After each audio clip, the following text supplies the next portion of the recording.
Olá, sejam todos muito bem-vindos, meus amigos, a mais um vídeo do canal Terra Brasilis News. Hoje, quinta-feira, dia 17 de julho de 2025.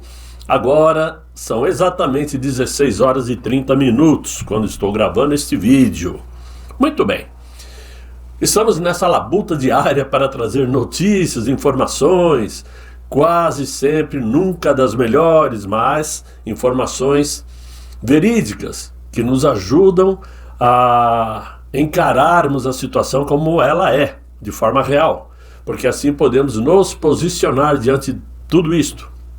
E até, antes de começar esse vídeo, eu li uma notícia de que o senador Sóstenes Cavalcante terminou a lista de quem vai participar da CPMI do INSS, a lista dos opositores, da oposição.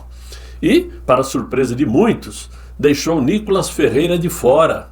Nicolas não participará da CPMI do INSS. E o Sóstenes Cavalcante já adiantou que o Omar Aziz será o presidente da CPMI e que o plenário terá maioria deles, da esquerda. Ou seja, como vocês se lembram da CPMI do 8 de janeiro, né, onde a maioria também foi da esquerda, deixaram o G. Dias de fora. E agora, fatalmente, deixarão o irmão do Inácio de fora também. E o final desta CPMI cairá nas costas do nosso presidente Jair Bolsonaro, podem ter certeza. Infelizmente é assim que funciona. Mas, cada dia que passa, vai ficando aí mais claro e evidente a lição de como construir uma narrativa poderosa para atingir objetivos maquiavélicos, né? Tudo começou aí quando recapacitaram de forma injustificável o Inácio para concorrer à presidência em 2022. Para que isso desse certo, era necessário desconstruir a imagem do presidente Jair Bolsonaro. Porém, como não havia razões para manchar sua imagem, precisavam então criá-las através de narrativas criativas, como confessou aí um assessor daquele ministro, não é? Muito bem. Então descobriram que a melhor forma de se criar essas narrativas, nada melhor que caçar o celular do assessor pessoal do presidente, o Mauro Cid. Pois certamente o Supremo poderia vasculhar à vontade o dia a dia do presidente em exercício. O resto da história vocês já conhecem.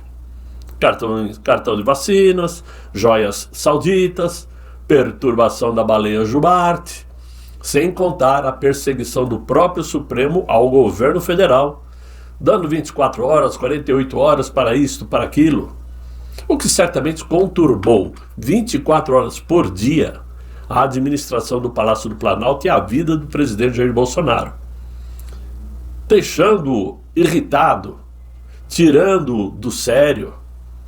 E dessa forma, ele que havia chegado para arrumar o Brasil, o que acabou acontecendo, contra tudo e contra todos, foi sofrendo esses embates, na maioria das vezes calado, porque muitas coisas aconteceram e nós não ficamos sabendo. Mas foi dessa forma que o então ministro abriu o tal inquérito do fim do mundo e colocou o Jair Bolsonaro respondendo várias acusações, até chegar ao ápice de acusá-lo de mentor de um golpe de Estado democrático de direito. Depois de conseguirem o que queriam, com a ajuda imprescindível do jornalismo aí cooperativo, né? Começaram então a desmanchar as falsas investigações que só serviram para dar base a essas narrativas, para dar base ao que estamos vendo hoje. Vejam só, após o pedido de arquivamento no polêmico caso do cartão da vacina, a Procuradoria-Geral da República, sob a gestão do Paulo Gonet, né, dá sinais que vai trilhar o mesmo caminho no escândalo das joias sauditas, pedindo para arquivar o processo. Saiu essa notícia na CNN. Paulo Gonet possivelmente vai mandar arquivar as investigações das joias sauditas, né? A CNN aí apurou que os bastidores estão mostrando que o Gonê avalia que existe fragilidade jurídica e ausência de dolo claro por parte do ex-presidente, mesmo diante da movimentação internacional atípica de bens de alto valor, diz ele. Muito bem, grande novidade, dizer que o nosso presidente não é culpado disso tudo. Nós já sabíamos que não, mas as narrativas tinham que ser alimentadas diariamente. Mas o gesto de Paulo Gonê, se concretizado, vai representar mais uma espécie de vitória simbólica, apenas para Jair Bolsonaro, sobre o sistema que tenta destruí-lo, politicamente, né, e fisicamente, além de inflamar sua base em pleno aquecimento eleitoral para 2026. Seria esta uma inflexão institucional ou um recado claro de que o sistema quer despressurizar o ambiente político antes que ele exploda? Conforme eu falei ontem, conforme eu falei no vídeo de ontem, algumas pessoas até não entenderam, pedindo para que eu não ficasse inflamando a ideia de achar uma prisão residencial boa. Eu nunca disse isso, nunca falei disso. Eu só disse que alguns analistas estavam dizendo que possivelmente poderiam decretar uma prisão domiciliar para Jair Bolsonaro como uma forma de amenizar a situação. Foi o que eu disse. Mas não disse que concordo, que acho certo, acho legal, porque ele não fez nada. Ele é inocente em tudo. Mas, voltando ao assunto. O caso das joias sauditas, repleto de idas e vindas diplomáticas, suspeitas de tráfico internacional, de presentes oficiais, tentativa de ocultação de patrimônio, era tido como um trunfo para manter Jair Bolsonaro fora do tabuleiro em 2026. Agora pode virar mais uma página virada nessa armadilha que foi armada por eles. A eventual repetição do gesto do PGR traria duplo impacto. Primeiro, fragilizaria a narrativa dos opositores ao nosso presidente Jair Bolsonaro e o colocaria numa posição de perseguido absolvido, algo valioso diante o eleitorado conservador e os indecisos também. Ou seja, nós ficaríamos felizes com essa notícia, como se isso fosse resolver a vida de Jair Bolsonaro. Não é isso que está colocando ele com os pés na prisão. É o papo de tentativa de golpe de Estado. Mas resta saber se aquele ministro e os demais ministros do Supremo vão aceitar essa ideia do Paulo Gonê. Porque, claro, quanto mais culpa, maiores as narrativas que eles podem usar para justificar uma possível prisão do nosso presidente Jair Bolsonaro. O fato é que o acúmulo desses ataques jornalísticos e jurídicos, associados ao ataque covarde sofrido lá em Juiz de Fora, em setembro de 2018, fez com que Jair Messias Bolsonaro declarasse hoje pela manhã que mais uma cirurgia e vou para o bico do urubu, disse ele. Mais uma cirurgia e vou para o bico do urubu. Certamente é um desabafo de alguém em guerra contra o tempo. Jair Messias Bolsonaro, que sobreviveu à lâmina da intolerância em 2018, agora trava uma batalha silenciosa, não nas urnas, mas contra o próprio corpo. Com esta frase dura e crua, quase brutal, o ex-presidente, ele para nós ainda é o presidente, né? Escancarou a dimensão humana e frágil daquele que por anos sustentou a imagem de capitão firme, forte, imbatível e incansável.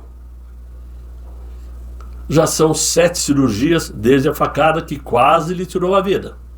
E o alerta médico mais recente acendeu o sinal vermelho. O organismo não aguenta muito mais. Enquanto muitos tratam Jair Bolsonaro como réu, ele caminha como um sobrevivente, carregando no abdômen os cortes da violência política brasileira. E agora, as sequelas de uma guerra interna, a batalha pela vida, porém, como grande líder, ele procura não demonstrar suas fragilidades aos seus soldados. A fala dele hoje pela manhã não é somente um desabafo, mas é um sinal de cansaço físico e emocional. E talvez até uma tentativa de preparar o país para o que está por vir. A depender da leitura, pode ser um pedido de compaixão ou uma carta na manga para reforçar sua condição de vítima do sistema. Ou até simplesmente o clamor de um homem que vê a sombra da morte rondando sua trajetória. E isso vem acontecendo desde o dia que ele se candidatou. Prova é que depois do atentado, todo santo dia ele vive com um colete à prova de bala. Isso não é vida. Por isso mesmo, nós que somos seus soldados mais fiéis, não podemos mais jogar nas costas do grande líder a responsabilidade de enfrentar sozinho essa batalha, que parece estar perdida, mas muito longe de terminar. Digo isso porque perder uma batalha não é perder a guerra. E ainda temos muito a lutar antes de decretarem o vencedor. Principalmente se tivermos a certeza de que contaremos, sim, com a ajuda de Donald Trump lá nos Estados Unidos. Isto pode emperrar todo esse processo ainda. A depender dos atos de Donald Trump, esse sistema ainda pode ser emperrado. Muito embora nós estejamos vendo aí aquele ministro dobrando as apostas, agindo como se não houvesse amanhã. Jair Bolsonaro, mesmo longe do poder, continua ditando o ritmo do noticiário. Agora não com decretos ou discursos inflamados, mas com a capacidade de ditar caminhos, para que os conservadores possam caminhar sozinhos, caso ele não esteja à frente do batalhão. Sim, temos que assumir essa batalha para que o capitão descanse e se recupere, dentro ou fora de um exílio que nunca fez por merecer. Essa é a verdade. Agora, enquanto isso, no Brasil do amor, a coisa é bem diferente. Porque o Brasil caminha a passos largos para o isolamento internacional. Um isolamento mais grave desde a Guerra Fria. E não é por falta de aviso. É por excesso de vaidade, improviso ideológico e uma diplomacia que troca a estratégia pela arrogância. Nos últimos dias, vimos aí o cenário geopolítico ganhando contornos dramáticos, principalmente contra o Brasil, depois do tarifaço aplicado por Donald Trump. Além dele, a OTAN também entrou na parada, ameaçando de forma clara impor até 100% nas tarifas brasileiras se continuarmos bajulando, comprando produtos da Rússia. Mas enquanto isso, o Itamaraty responde com frases de efeito e postura frágil, gritando que a imposição da OTAN é descabida, como afirmou Mauro Vieira aí hoje pela manhã, o chanceler do Inácio, o fantoche do Celso Amorim, A fala tenta soar firme e forte, mas soa muito fraca, e deslocada da realidade. Em um mundo de alianças e blocos e interdependência, fingimos aí neutralidade, enquanto flertamos com regimes sancionados, como o Irã, como a Rússia, e isso tudo é mais que ingenuidade. É uma diplomacia suicida. No epicentro desse terremoto surge então Jair Bolsonaro com uma proposta ousada, dita por ele hoje pela manhã também. Se o Inácio pedir para mim, eu negocio com Donald Trump. Uma clara referência à incompetência do mandatário brasileiro. Esse é o Jair Bolsonaro. Frágil, fraco, atacado, mas ainda sai com uma dessa. Me peça que eu falo com Donald Trump, ou seja, eu resolvo a parada. Sim, o presidente Jair Bolsonaro, ainda super popular e com trânsito livre com o presidente norte-americano, se oferece como o único canal viável de diálogo entre o Brasil e os Estados Unidos.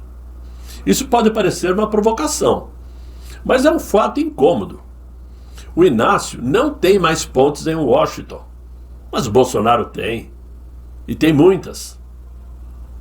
Só que o presidente petista prefere bravatas como o Brasil não aceitará nada que lhe seja imposto.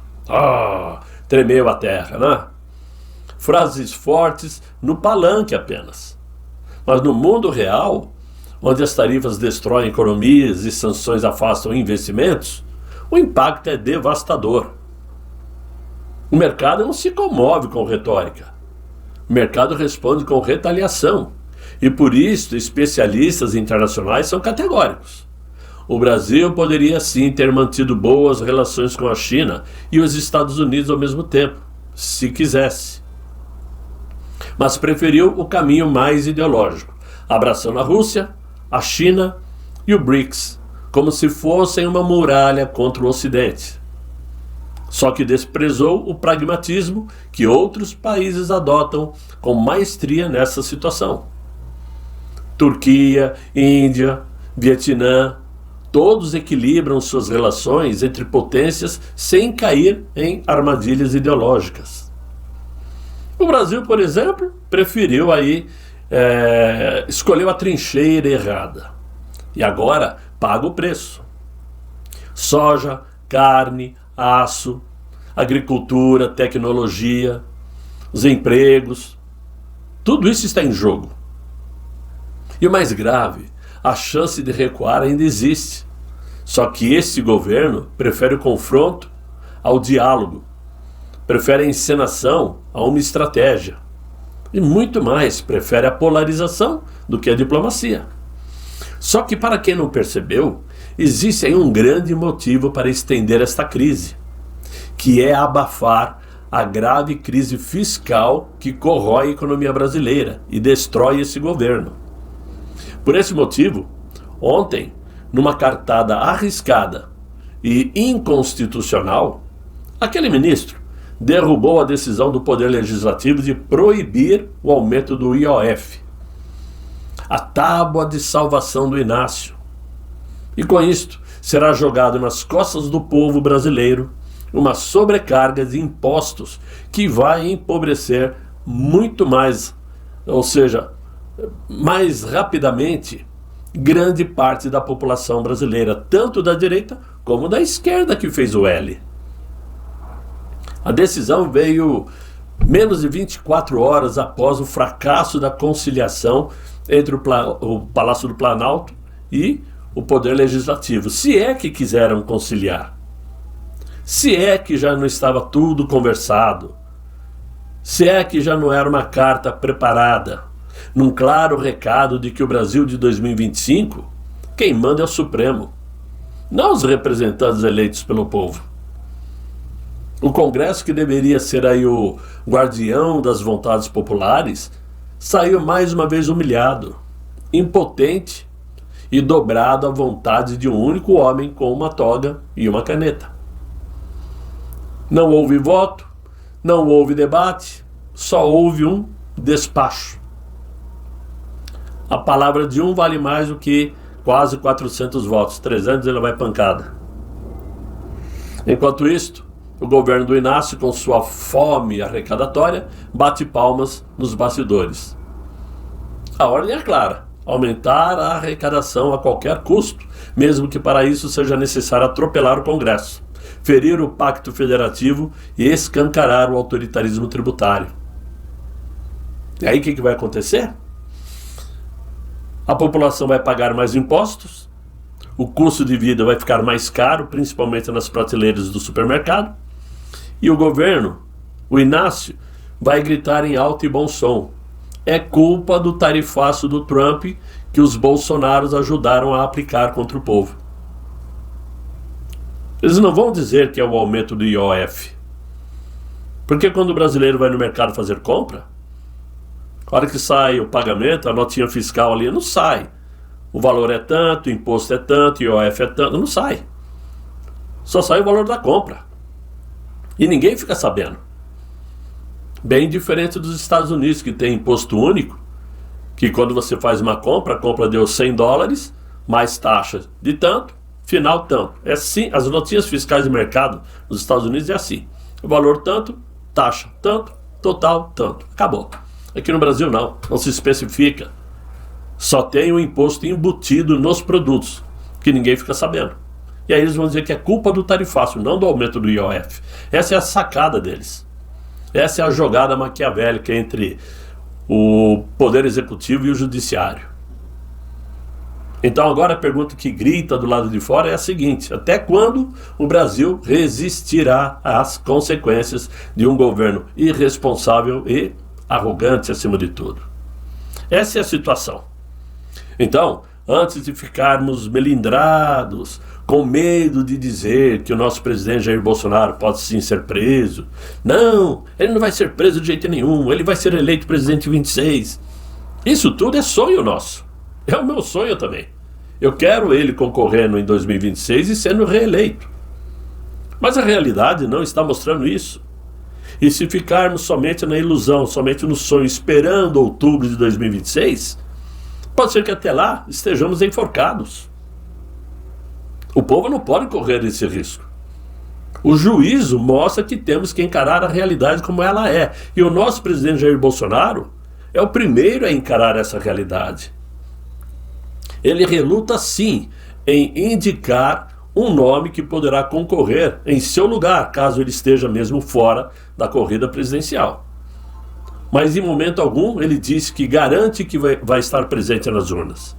Ele sabe dos riscos, ele sabe as chances que ele tem.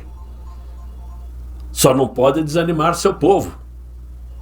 E eu aqui no papel de simplesmente trazer informações também não posso ficar iludindo. Eu tento ser realista, acreditando em Deus acima de tudo, que nós podemos sim ainda contar com a ajuda dele e do governo de Donald Trump para chegarmos às urnas em 2026 com o Jair Messias Bolsonaro. Ok, meus amigos? Era isso que eu tinha para vocês. Espero que vocês tenham gostado desse vídeo. Se gostaram, deixem aí os likes, se inscrevam no canal, né? Convidem seus amigos para me acompanhar, colaborem com o Terra Brasilis News, quem puder, ajudem o canal. E eu espero voltar amanhã com um novo vídeo, se Deus quiser e Ele há de querer. Tenham todos uma boa noite e até amanhã. Tchau, tchau.